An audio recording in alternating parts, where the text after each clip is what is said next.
मुझे बड़ा खुलासा कर दिया। और आप यकीन कीजिए दोस्तों, जो एपी सिंह ने मुझे बताया है वो आप सुनकर हैरान हो जाएंगे, आप शॉक्ड हो जाएंगे।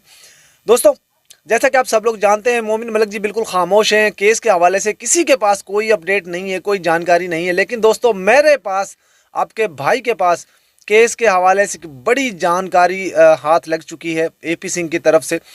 और आप लोग जानते हैं कि एपी सिंह से मेरा मुस्तकिल रब्ता है, मैं बातचीत करता रहता हूं उससे। और 2 दफ़ा उसने हमें टाइम भी दिया था, कि वादा किया था लाइव आने का मेरे साथ, लेकिन वो नहीं आ सका कोई मसरूफियत की वजह से। अभी दोस्तों एपी सिंह से मेरी बात हुई है। एपी सिंह ने केस के हवाले से बहुत बड़ी जानकारी मुझे दे दी, बहुत बड़ी इन्फॉर्मेशन दे दी। अब देखिए, हो सकता है केस के हवाले से जो मुझे जानकारी दी गई है ये झूठ भी हो सकती है, ये सच भी हो सकती है। लेकिन अगर झूठ भी होगी तो फिर भी मैं चाहूँगा कि कोई ना कोई आके इसको डिनाई करे। चाहे मोमिन मलिक जी आ जाए, अंसार बर्नी जी की ऑफिस की तरफ से कोई इस चीज़ को आकर डिनाई कर दे कि जो मुझे इन्फॉर्मेशन दी गई है, जो मुझे आपके साथ शेयर करने जा रहा हूँ वो झूठी है। कोई बंदा आकर बता दे, या कोई बंदा आकर इसको डिनाई कर दीजिए। तो दोस्तों, सबसे पहले मैं आपको थोड़ा सा बताता चलूँ सीमा के हवाले से। देखिए, सीमा अब घर के अंदर एक कार्यक्रम करने जा रही है जिसको गोद भराई की पूजा कहा जाता है। एपी सिंह से मेरी बात हुई थी। एपी सिंह ने मुझे बताया कि माता जी और उसकी बहन जो है वो बहुत जल्द कुछ सामान लेकर जा रही हैं सीमा के घर, और वहाँ जाकर गोद भराई की रस्म अदा करेंगे। एक तो ये हो गया। दूसरा, जो एपी सिंह की माँ है उसने ये कहा है एपी सिंह को कि बेटा कुछ भी हो जाए, कुछ भी हो जाए, सीमा का साथ तुमने नहीं छोड़ना। एक ये बात वाज़ेह हो जाए कि एपी सिंह की माता जी पहले भी कुछ इस तरीके का स्टेटमेंट दे चुकी हैं कि जिनसे हमें शर्मिंदगी होती कि यार ऐसी भी माँ हो सकती है। कौन माँ है जो अपने बेटे को, अपनी बेटी को गलत पट्टी पढ़ाए, कौन गलत तरीके से उसको गाइड करे। लेकिन यहाँ पे हमने देखा जिस तरीके से एपी सिंह इतना ऊंचा ऊंचा बोलता है, मीडिया पर आकर इधर की बातें उधर, उधर की बातें इधर लेके जाता है, तो इसी तरीके से उसकी माता जी भी उसी तरीके की वही बातें बोलती है।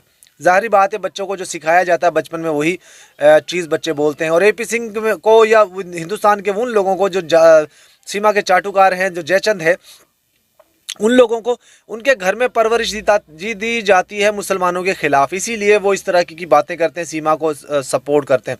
भाई बहुत सारी और भी महिलाएं गई हैं, उनको भी सपोर्ट करो ना। जब तुम लोगों की बहनें अपनी भागेंगी, तुम लोगों से पूछा जाता है तो तुम लोग उधर से, तुम लोगों को पानी जो है वो सूख जाता है तुम्हारा। तो दोस्तों, अब मैं आपको बताता हूँ एपी सिंह के साथ जो मेरी बातचीत हुई, तफसीली तौर पे बात हुई है। एपी सिंह ने मुझे बताया कि कोर्ट के अंदर बहुत सारे केसेस, 14 से 15 केसेस जो है मोमिन मलिक जी ने डाले हुए थे।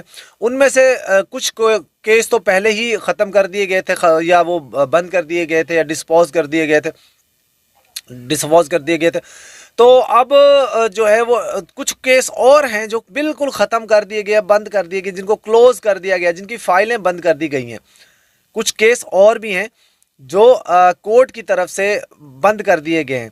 उनमें कुछ 4 केस तो एपी सिंह ने मुझे गिनवाए थे कि ये केस हैं जो बंद कर दिए गए हैं, जिनमें एक एपी सिंह के ऊपर पैसे 5 करोड़ का जो केस डाला गया था वो था, सीमा के ऊपर और सैचन के ऊपर, इन लोगों के ऊपर 5-5 करोड़ रुपए के हर्जाने के दावे थे वो भी केस बंद कर दिए गए हैं। फिर सीमा की, हैदर की तरफ से ये केस डाला गया था कि सीमा का जो हैदर है वो एक आतंकवादी है, दहशतगर्द है, वो देशद्रोही है, और वो यहाँ आकर हमें नुकसान पहुँचाया जाएगा, ये भी बंद कर दिया गया है। और 2-3 केस और भी हैं जो बंद कर दिए गए हैं। उनकी अगली वीडियो में मैं आपको तफसील के साथ बताऊंगा कि और कौन कौन से केस हैं जो बंद कर दिए गए हैं। लेकिन दोस्तों, एक बड़ा सवाल यहाँ पे ये पैदा होता है, आप लोग सोचिएगा ज़रूर जो मैं बात आपको बोलने जा रहा हूँ। देखिए, केस जब किसी शख्स को लंबे अरसे तक फंसा के रखना होता है ना, उस पर इन्वेस्टिगेशन करनी होती है, तो उस वक्त उसके ऊपर बहुत सारे केसेस डाल दिए जाते हैं। जैसा कि सीमा के ऊपर बहुत सारे केसेस डाले गए हैं, तो जाहिर बात है जब अगर ज़्यादा केस होंगे तो ज़्यादा टाइम लगेगा। वैसे तो जितने भी लोग हैं हिंदुस्तान के जो हमारे साथ जुड़ते हैं वो कहते हैं कि यहाँ पे कोई सीमा हैदर का ही केस नहीं है, बहुत सारे हज़ारों लाखों केस हैं। तो अदालत को टाइम लगता है, अदालतों को, पुलिस को, प्रशासन को टाइम लगता है। भाई जितने ज़्यादा केसेस उतने ज़्यादा थाने भी तो बने हुए हैं, उतनी ज़्यादा चौकियाँ भी तो बनी हुई हैं, उतनी ज़्यादा डिपार्टमेंट भी तो हैं, उतने ज़्यादा कोर्ट कचहरियाँ भी तो हैं। ये मैटर नहीं करता कि केस बहुत ज़्यादा, क्या सारे हिंदुस्तान के केस एक ही कोर्ट में आते हैं? बंदा सवाल पूछे। जो लोग ये कहते हैं कि भाई बहुत सारे केसेस हैं अदालत के पास, और भी बहुत सारे केसेस होते हैं, ये सीमा का केस ही नहीं है, तो क्या अदालत हिंदुस्तान में एक ही है जहाँ पे वो केस लगने होते हैं। भाई दिल्ली की अलहदा है, महाराष्ट्र की अलहदा है, जयपुर की अलहदा है, हर डिस्ट्रिक्ट में अलहदा अलहदा जो है वो अदालतें हैं, तो वो वहीं का केस देखेंगे ना। अब ये तो नहीं है कि केस हो पंजाब का और उसको महाराष्ट्र में जाके वो लड़ा जाए, ऐसा तो नहीं होता। केस हो दिल्ली का और उसको महाराष्ट्र में जाके लड़ा जाए, केस हो केरला का और वो महाराष्ट्र में लड़ा जाए, ऐसा तो नहीं होता। हर इलाके में, हर डिस्ट्रिक्ट में, हर प्रोविंस में कोर्ट कचहरियां हैं और वो उन्हीं की देखभाल करती हैं। ये नहीं है कि सारे केसेस जो हैं वो लगे एक ही जगह पे लग जाते हैं। तो ये जो लोग कहते हैं ना कि भाई अदालतों में केस और भी हैं, कोई खाली यही केसेस नहीं है, तो उन लोगों के लिए यही जवाब है कि तुम लोग ये झूठी खबरें, झूठा रोना मत रोया करो लोगों के सामने।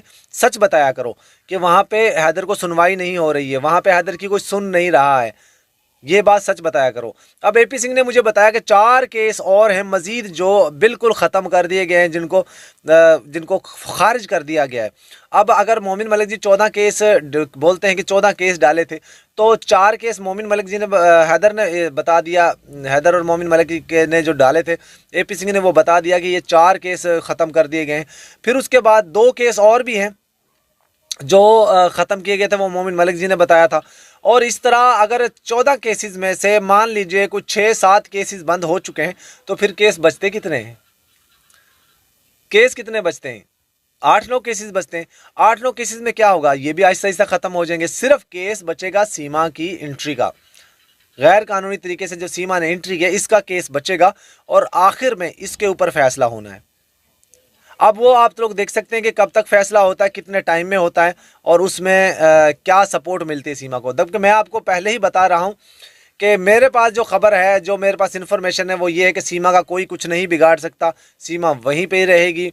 और फरवरी में मुझे उम्मीद है कि फरवरी के लास्ट में हैदर भाई को कुछ अच्छी अच्छी खबरें मिलना शुरू हो जाएं, चाहे वो वीज़े के हवाले से हो, चाहे वो बच्चों की डिपोर्टेशन के हवाले से हो, चाहे सीमा का जेल जाना हो, सीमा को डिपोर्ट करना हो, इस हवाले से शायद अच्छी खबरें मिल जाए। लेकिन दोस्तों ऑल ओवर अगर देखा जाए तो सीमा से जो बच्चा पैदा करने की कोशिश की जा रही है, सीमा उसमें कामयाब होती हुई नज़र आ रही है। और आगे सीमा को अब इस घर में से मूव होकर दूसरे घर में भी जाना है। इसको गाड़ी भी मिल चुकी है, अभी वो शो नहीं करवा रहे हैं, ये मुझे पता नहीं कि क्यों नहीं शो करवा रहे हैं। गाड़ी भी इनको मिल चुकी है, बाइक भी मिल चुकी है, मैंने आपको तमाम तर चीज़ें पहले ही बता दी थी। और सीमा के नाम से एक कमेटी बनी है रबूपुरा के नज़दीक, उसने कुछ फंड रेज़ करना शुरू कर दिया है। उसके बारे में भी मैं तफसील के साथ बताऊंगा कि सीमा के लिए किस तरह का फंड इकट्ठा किया जा रहा है, कौन कौन लोग हैं जो सीमा के लिए कमेटी बनाकर या टीम बनाकर फंड रेजिंग कर रहे हैं और उनका मकसद क्या है। तो अगली वीडियो मेरी इसी पे होगी कि सीमा के लिए जिन लोगों ने फंडिंग शुरू कर दी है, उन लोगों के नाम कौन कौन हैं, क्या वो फंडिंग कर रहे हैं, क्या क्या चीज़ें वो सीमा के लिए कलेक्ट कर रहे हैं, उनका मकसद क्या है। तो अगली वीडियो बड़ी इंटरेस्ट होने वाली है। आज की वीडियो को यहीं पे एंड करते हैं। अल्लाह हाफिज़।